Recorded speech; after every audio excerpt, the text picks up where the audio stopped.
soon as that airs. But right now, we want to talk about what's happening overseas. If you have heard in international news, tensions in between India and Pakistan happening this following a deadly attack in Kashmir, killing dozens, including many of them tourists. So this morning we wanted to delve into further this tension and really talk about what's happening here. UNC Chapel Hill professor Navin Bapat, I believe. Correct me with the pronunciation, Professor.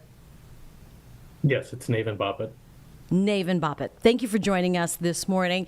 And let's just go right to the beginning here and explain this decades-long conflict. This really stems from the early 1947, if not before, right? It stems from the partition in 1947. Yes, that's sort of the origin point. That's where the British decolonized the Indian subcontinent, and during decolonization, they created the state of Pakistan in the north, which was supposed to be a state populated by Muslims, and a state in the southern part, which became India, which was supposed to be more Hindu-dominated, but it was a secular state. So why is this happening? Why did this happen, this attack? So yeah, that's a great question, and it's a long story.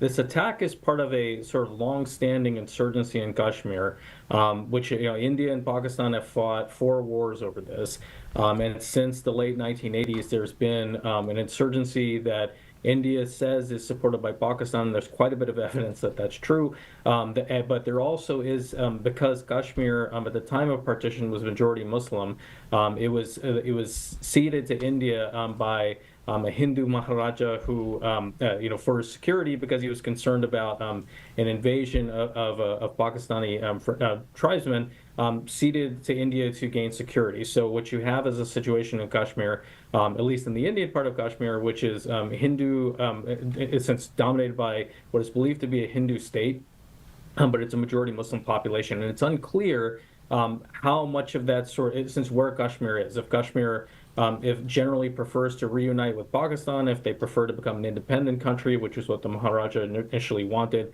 or if there's preferences to stay in India. I think polling data would be unclear.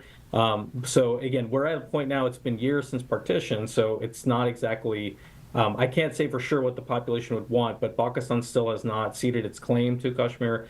And India has recently announced that it was going to, that for a long time, Kashmir had a local law where it would govern itself, but in a sense, India has suspended that and has done so since 2019.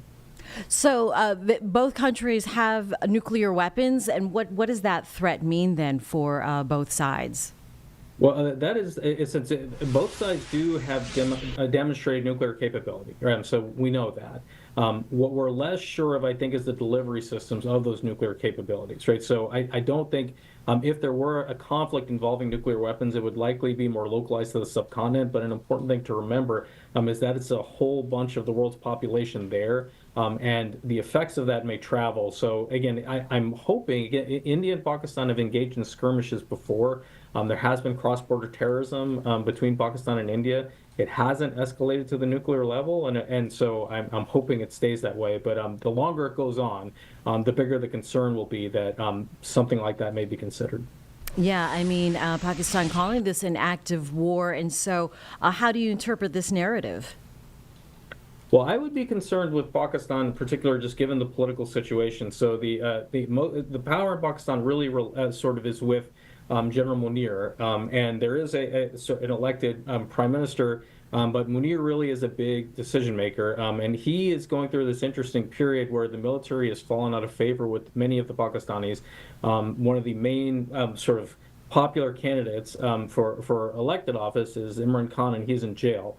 So again, Munir is going through this sort of difficult balancing act. On one hand, I think he is sort of generally preference-wise more hostile to India, but on the other hand, he's also trying to sort of build some support for the military. So those two things combined, I'm concerned may be very escalatory. On the Indian side, there also doesn't seem to be much tolerance for this type of behavior. Every time there has been a terrorist attack during Prime Minister Modi's tenure, he tends to respond with some form of force. So again, those two things combined make this a very dangerous situation. Do you believe there's any sort of diplomatic step forward? How can both countries move beyond this? Well, so I think short term, I'm hoping so. Again, there have been skirmishes before. 2019 had one, right? So it's possible that we can sort of step down. And in those cases, again, there has been some effort by the international community to try to mediate this and try to push it towards a sort of stable equilibrium. I don't know about this case. I'm hoping that will happen again, but there doesn't seem to be as much international focus on this, given the various hotspots throughout the world right now. So I'm hoping there is some more involvement that can help both these parties step back from the brink.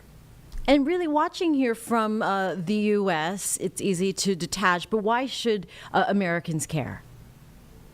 Well, they should care, again, because both sides do have nuclear weapons, so that's a reason to care about any conflict, I would say.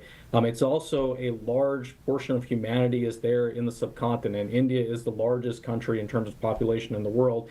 It's also looked at as a very, very significant emerging economy, and from the American perspective, there is real interest in India as being a sort of counterbalance to China in terms of its influence. Pakistan has also been an area that has had quite a bit of terrorism emerge from that area. Again, in terms of economic terms, it's also a significant part of China's BRI initiative, which is the Belt and Road Initiative. So there's a lot of activity in that area that makes it worth focusing on, just given what could happen, what the consequences would be, and also just in terms of the humanitarian impulse. And also, again, if we want to look at it that way, there's a large economic impetus to pay attention. All right, Professor Bapat from UNC Chapel Hill on international relations, definitely opening our eyes to the conflict between Pakistan and India. Thank you so much for joining us this morning and offering a little insight. Thank you. As we bring it back out here now, you're watching Live Impact News on WCNC Plus. Time right now is 9:35 on this Friday morning. Karen Reed retrial is up and running out of Dedham, Massachusetts. Let's go to that live and listen in. You're watching Live Impact News on WCNC Plus.